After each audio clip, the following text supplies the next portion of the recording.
Okay, so next जो हमारा process है वो है पॉलीट्रोपिक प्रोसेस।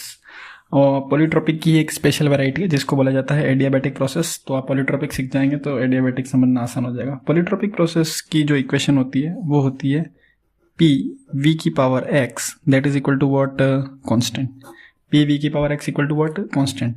एक्स जो है यहाँ पे कुछ भी पॉसिबल है but not equal to what one नहीं हो सकता, उसके अलावा कुछ भी हो सकता है। और एक्स जो होता है उसी को बोला जाता है पॉलीट्रोपिक कांस्टेंट। पॉलीट्रोपिक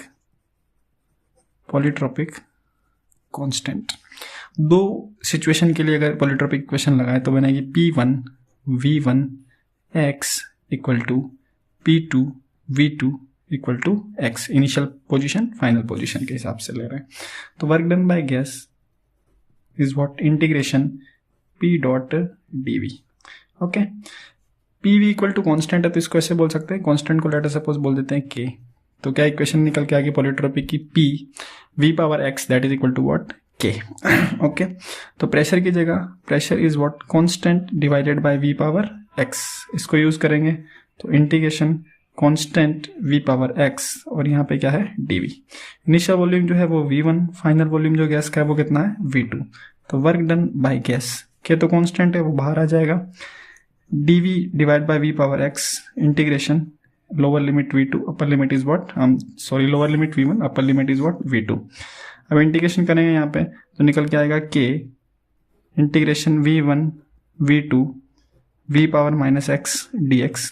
इसको फर्दर सिंप्लीफाई करेंगे तो ये निकल के आएगा k v power minus x plus 1 divided by minus x plus 1 lower limit v1 upper limit is what v2। इसको फर्दर लिखेंगे यहाँ पे तो वर्क डन बाय गैस निकल के आएगा k नीचे से 1 माइनस एक्स बन जाएगा और यहाँ पे बनेगा v2 अपर लिमिट पुट करेंगे तो 1 minus x, lower limit put करेंगे तो v1 1 माइनस एक्स। जो k है k की वैल्यू अगर मैं रख दूँ vp पावर x और k की वैल्यू पुट करूँ तो यहाँ से मुझे फाइनल आंसर जो मिलेगा वो मिलेगा p2 v2 minus p1 v1 divide by 1 minus X. तो work done by polytropic process is nothing but P2 V2 minus P1 V1 divide by 1 minus x। इसको और भी तरीकों से लिखा जा सकता है NR delta T divide by 1 minus x। कुछ बुक्स में ऐसा होता है कि x को आगे लिखा होता है तो आप ऊपर और नीचे दोनों साइड से माइनस कॉमन ले लेंगे तो x आगे बन जाएगा। तो P1 V1 minus P2 V2 x minus 1। तो कोई भी एक फॉर्म आप ध्यान रख लें जो भी आपको सूट करे। दूसरी चीज, अगर प्रोसेस एडियाबैटिक है तो ये x जो है x ही हमारा क्या बन जाएगा gamma is what adiabatic constant. इस टाइप के जो भी सवाल होंगे उसमें आपको केयरफुली देखना है कि p v पावर x रहे। अगर कोई और फॉर्म दे रखी है तो आपको p v की पावर x में हमेशा इसे कन्वर्ट करना है। एक एग्जांपल लेते हैं, देखें एग्जांपल क्या है। एग्जांपल है कि p square v cube that is equal to constant.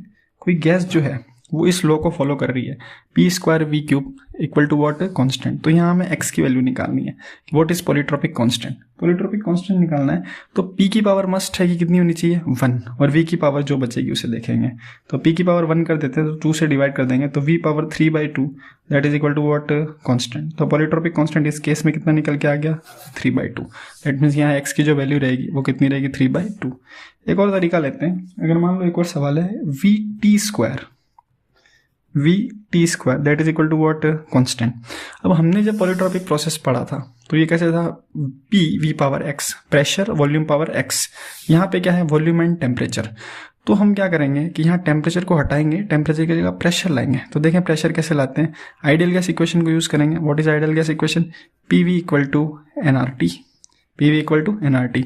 तो pv is proportional to what t।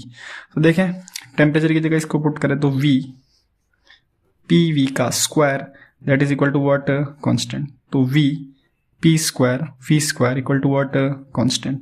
तो p square v cube that is equal to what constant.